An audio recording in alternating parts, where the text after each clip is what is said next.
That's enough. Ah! My husband looked furious and suddenly poured beer on me.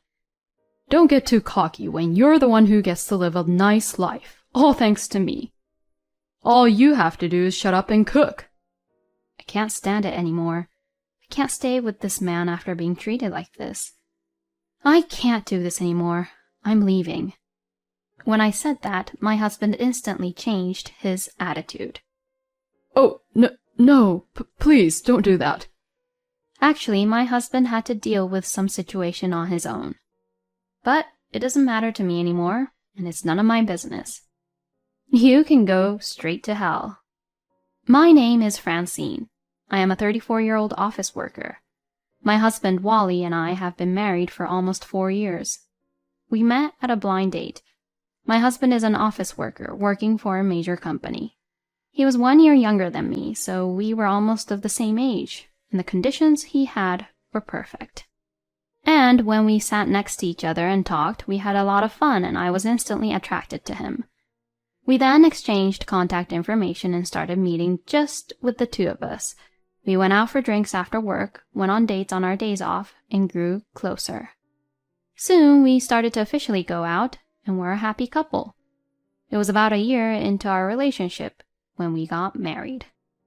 Just as I was about to celebrate my 30th birthday, Wally proposed to me.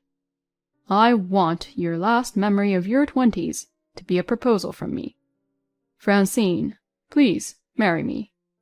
Yes, I can't wait to get married to you, Wally. I was beyond happy. And so, like this, that was how we got married.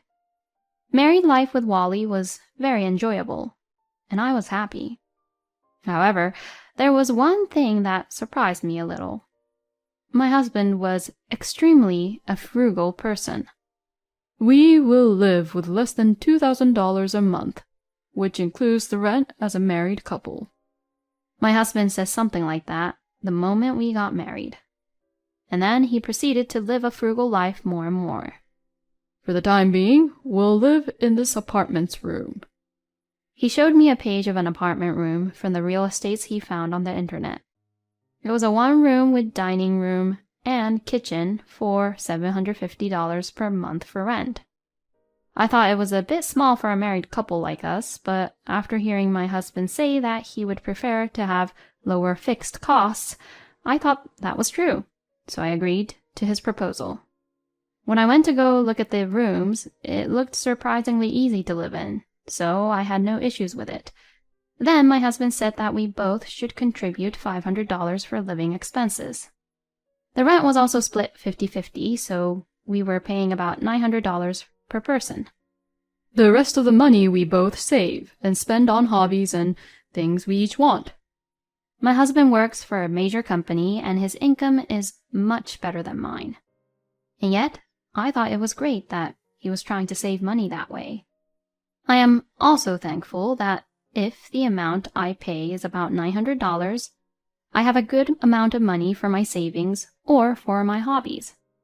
I'm not the type of person who is that greedy to begin with, and I was saving for our future life as a couple.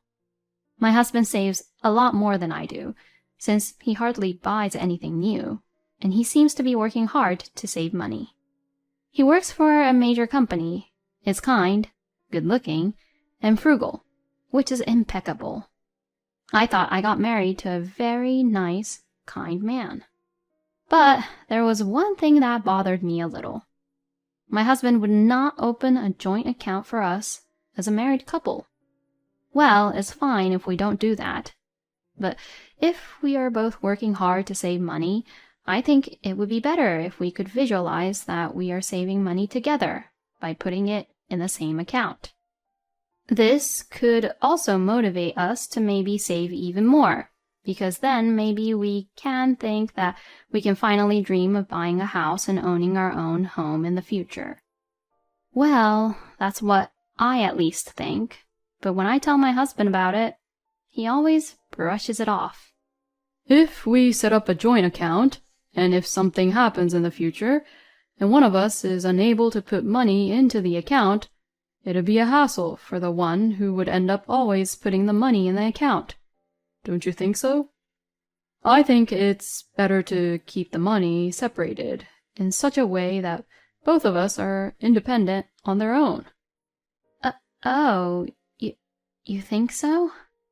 If that's what you want, then I wouldn't mind, I guess. If my husband is not willing to do it, I don't want to force him to do it. From then on, I accepted the lifestyle of not having a joint account as a couple, and we lived peacefully and had some calm days as a couple.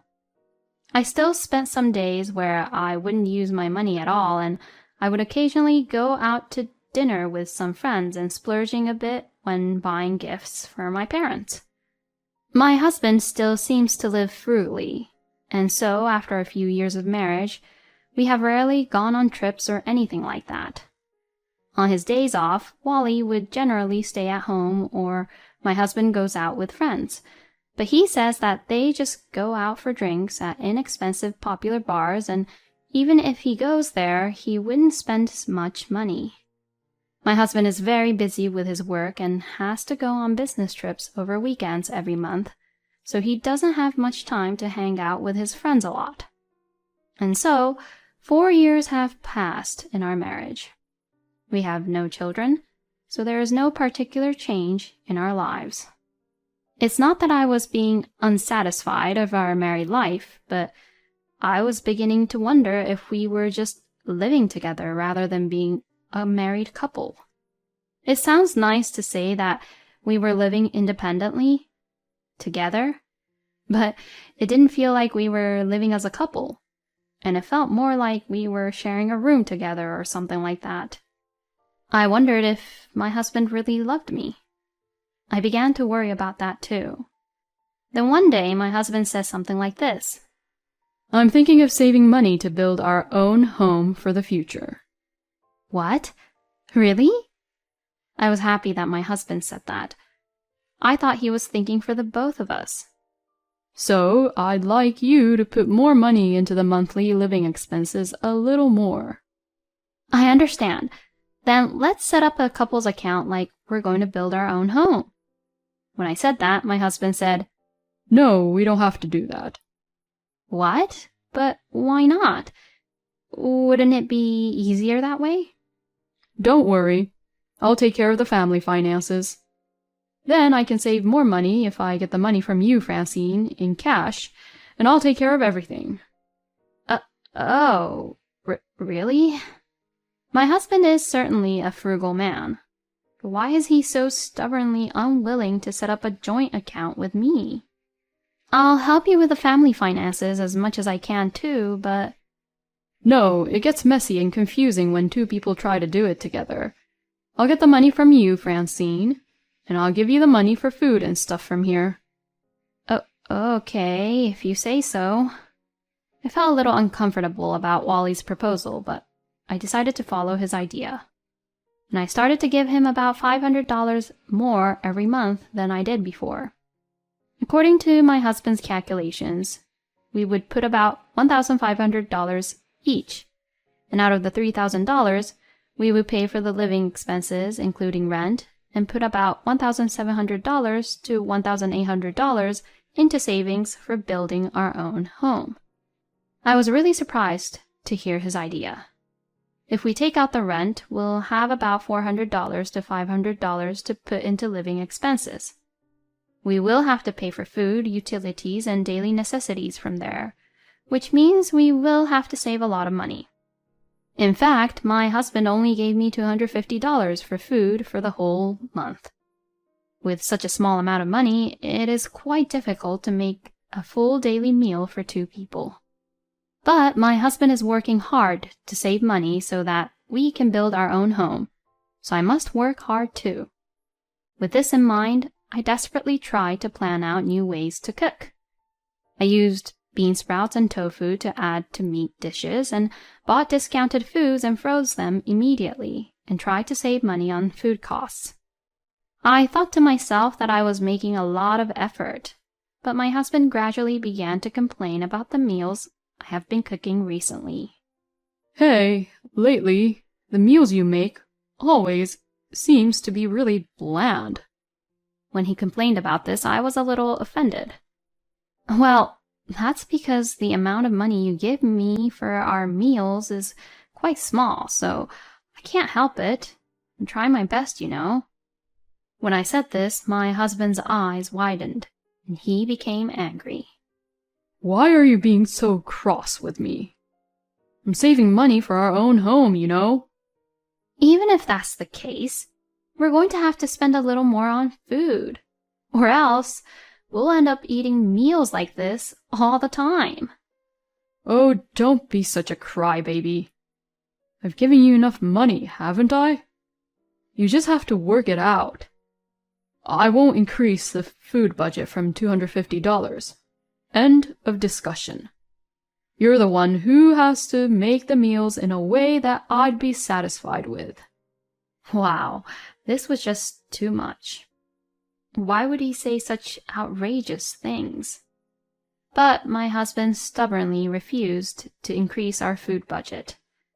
So I had no choice but to add about $100 from my own income and increase the food budget myself to make ends meet. I knew that if I did not do this, our food situation would become worse and worse. My husband wanted us to cut back on food, but he wanted to drink on the weekends, so he always made me buy beer for him. I thought we could save a little more money if we didn't have that, but I knew that my husband would lose his temper unreasonably if I said that, considering how he was during our last fight. So I didn't have the courage to tell him. And at that time, I still loved and had affection for my husband. So I wanted to make an effort and, if possible, bring things back to the way my husband wanted them to be. However, my thoughts were shattered in an instant. On that day, I had been asked by the person in charge to deliver materials at work. The person in charge had forgotten the material and gone to a client's office, so he called the company in a hurry and someone was assigned to bring it there. And I happened to be available, so I said I would go myself and got in the company car and headed off. On the way there, while waiting at a traffic light, I spotted my husband in town. He was walking with a woman, and the woman was clinging onto my husband's arm in broad daylight. I could not believe my eyes. The woman was an employee where she worked in the same company as my husband, and she was clearly younger, and I was sure she had been at our wedding. Why did they look so close to each other? It was strange to see them clinging onto each other like that. I began to think that Wally was having an affair with that woman. Then I wondered if everything Wally had done up to that point had been for that woman. The unusual frugality, and even more so Wally's recent words and actions. I think he may have been having an affair and wanted the money to spend for himself and for his mistress, which is why he didn't set up a shared account with me. I don't have any proof yet, but if that's the case, then that's just horrible. It would mean that my husband is limiting his life with me and using the money to have a good time with the woman with whom he is having the affair with. The lights changed and I had to continue driving, but my husband and that woman had their hands on the door of a fancy restaurant. It was lunchtime, which probably means they went to that restaurant for lunch. He wanted me to save money on food, and yet he was the one at the fancy restaurant spending money to eat those fancy meals. I was just filled with anger. And it was at that moment that my feelings for my husband was completely gone. I then asked the investigators to investigate and find out if my husband was having an affair. If he was having an affair, I would divorce him. I was determined to do so. And when the results of the investigation came out, I went to get them. As a result, my husband did have an affair behind my back. He was having an affair with that woman. Moreover, as a result of the detailed investigation, there was information that they had been together before we even got married. In other words, they had been having an affair for more than 4 years. And now, knowing that fact, I could not forgive my husband. I wanted to beat him up right now, but that would put me at a disadvantage. I decided to calmly make various preparations. First, I consulted a lawyer, prepared to get alimony, and then went to a real estate agency to look for a room to live on my own. But when I was somewhat ready, I had an argument with my husband. This was all triggered by none other than my husband. Don't you think your cooking is getting bland again? Come on, don't serve the same side dishes as yesterday. My husband started complaining to me just like that about the meals again. I had no affection for him anymore, so I coldly argued back. You're the one not providing enough money for food, so it's no wonder, don't you think? It's your fault that you don't try to increase our food budget. When I said this, my husband stood up with his eyes wide open. Then he took me by surprise. That's enough. Ah! My husband looked furious and suddenly poured beer all over me. Don't get too cocky when you're the one who gets to live a nice life, all thanks to me. All you have to do is shut up and cook. I can't stand it anymore. I can't stay with this man after being treated like this. I can't do this anymore. I'm leaving. What? You're leaving? Yeah, I can't live with a lousy scumbag man like you. I said that to Wally while getting a towel and wiping my face with the beer. My husband was clearly upset, as if he didn't think I was actually going to leave. Don't be so stupid. You are my wife. You're supposed to stay at home, do your chores, and contribute financially to the family. My husband is pushing his own selfish logic onto me. What the hell are you talking about? That's your selfish point of view, isn't it? I mean, I'm planning to divorce you anyways. Divorce me? Now wait a minute. Why are you saying something so outrageous and completely unrelated to what we were discussing here? Well, that's because you're having an affair. What? No, I'm not. I even have proof, you know. I showed my husband the photo evidence I had obtained from the investigation. See, this is the proof that you are having an affair. I will divorce you and have you and your mistress pay alimony to me. When I said this, my husband immediately changed his attitude. What? No, please don't. My husband was extremely upset. Actually, my husband had to deal with some situation on his own. Wally's mistress was, in fact, pregnant. As a result of the investigation, I found out that my husband had gotten that woman pregnant. I guess that's why he needed the money, and that's why he was being extra frugal lately. But it doesn't matter to me anymore. I don't care if you need money or not. After all, your life with me was for stability, free money, and to make a good public impression, wasn't it? I got a hold of your colleague and asked him about you, actually. Excuse me? And I found out that actually you've been romantically involved with your colleague who's younger than you for a long time. But it seems like you were talking about marrying a woman who would obediently abide by your rules because you had to get married in order to get ahead in life with promotions and whatnot. And I was the one who fell on your trap, right? I really do feel like a complete idiot. So now that I know the truth, I'll take what I can get from you. And you can go straight to hell.